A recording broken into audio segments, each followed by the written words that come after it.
बोले गंगा मैया की जय। बोले सत्य सनातन धर्म की जय। बोले पुरुषोत्तम महात्मा की जय। बोले पुरुषोत्तम भगवान की जय। पुरुषोत्तम का बड़ा पवित्र महीना चल रहा है। रात शुरू से पुरुषोत्तम महात्मा और साथ साथ पुरुषोत्तम योग जो गीता जी का 15वां अध्याय है उसकी चर्चा श्रवण कर रहे हैं। गीता जी के 15वें अध्याय का 3रा श्लोक चल रहा है। न रूपमस्तेह ततोपलभ्यते नान्तो न चादिर्न च संप्रतिष्ठा अस्मत्थमेनं सुविरूढमूलं मसंगसस्तेन दृढेन चित्वा। इस श्लोक में आपने सुना कि ये संसार पीपल के वृक्ष की तरह, परंतु जैसा हमारे को ये संसार दिखता है वैसा है नहीं। जैसे परमात्मा का भी कोई अंत नहीं है, कोई आदि नहीं है, वैसे ही इस संसार का भी कोई अंत नहीं, कोई आदि नहीं। जब तक हम सांसारिक वासना में फंसे हुए हैं तब तक ये संसार छूटने वाला नहीं। इसमें बताया है सुविरूढ़ मूल अस्पष्टमेनं सुविरूढ़ मूल। अब देखो हम उसी का ध्यान कर रहे हैं, संसार का। ये ध्यान क्या है? ये ध्यान भूत है, भूत। मतलब दुनिया का ध्यान करते करते ये दुनिया हमारे को सत्य दिखाई देने लगी, सच्ची दिखाई देने लगी। सच्ची बनकर के आकर हमारे सामने ये दुनिया खड़ी है। और इसकी जड़ क्या है, मूल क्या है? वासनाएं इसका मूल है, संसार का। जब सोचने लगोगे इस संसार के बिना, इस बेटे के बिना, इस धन के बिना, इस पत्नी के बिना हम मर जाएंगे, तो सचमुच दुखी हो जाओगे और सोचेंगे कि कुछ भी नहीं है, इसमें क्या रखा है। यह दीनता, यह हीनता, यह मलिनता अपने अंदर मानी हुई है, मंजूर की हुई है। स्वीकृति देकर हमने अपने अंदर हीनता बुलाई है। नहीं तो हम तो कल्प वृक्ष के नीचे बैठे।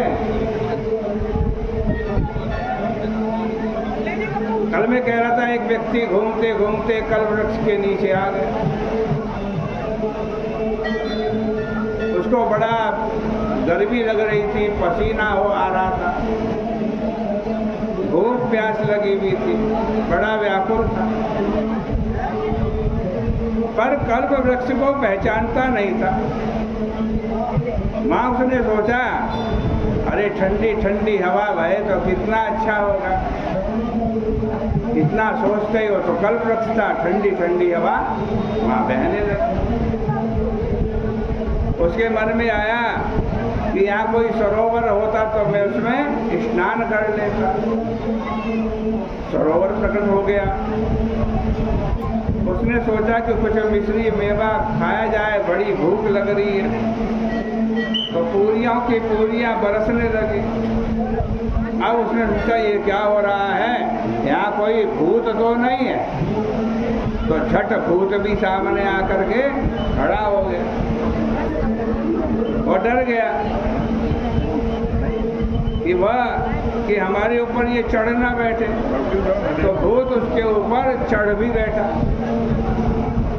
तो नारायण यह कल्प वृक्ष रूप परमात्मा में संसार की कल्पना करके मान कान करके ही बंधन में आए हैं। मान कर मनुष्य बंधन में आया है। अपनी मान्यता, अपनी वासना, अपने कर्म संस्कार बड़े मजबूत हो गए हैं। उनको काटने का क्या उपाय है? कैसे ये वासनाएं कटेंगी? कबीरदास जी का कि दास कबीर जतन से ओढ़ी, दास कबीर जतन से ओढ़ी, जो कि त्यों धर दीन चदरिया। यह नहीं समझना कि कोई कुल्हाड़ा लेकर संसार को काटना पड़ेगा। असंगता का विवर्त ही असंग शास्त्र है, शस्त्र है।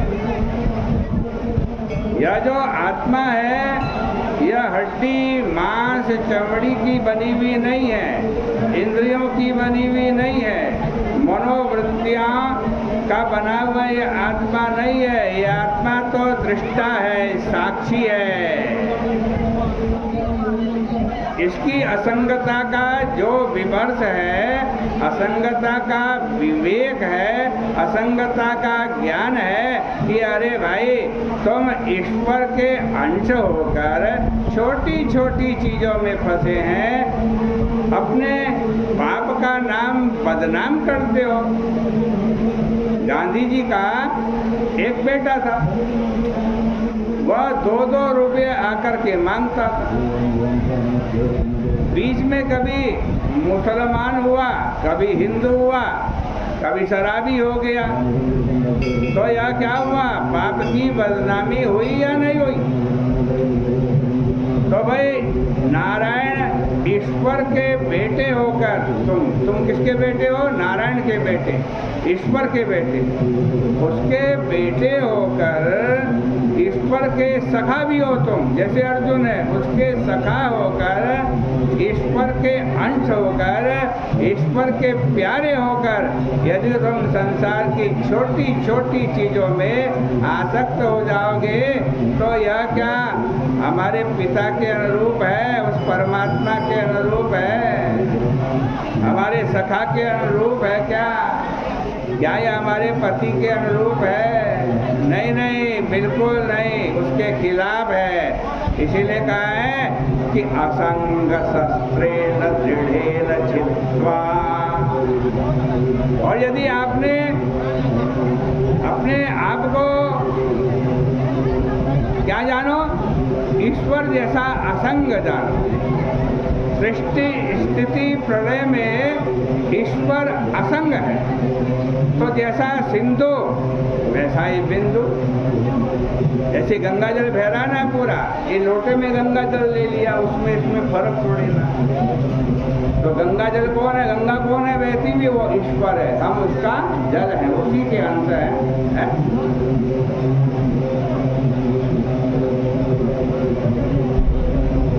तो देखो ईश्वर असंग है तो क्या ईश्वर का अंश असंग नहीं होगा?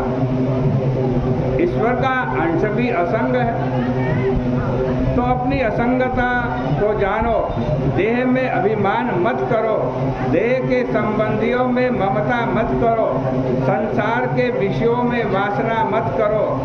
यही शस्त्र है। इसी विवेक वाले शस्त्र से कर्म, वासना और संस्कार वाले अश्वत्थ वृक्ष को काट डालो। बोले कृष्ण कन्हैया लाल की जय, बोले पुरुषोत्तम भगवान की जय।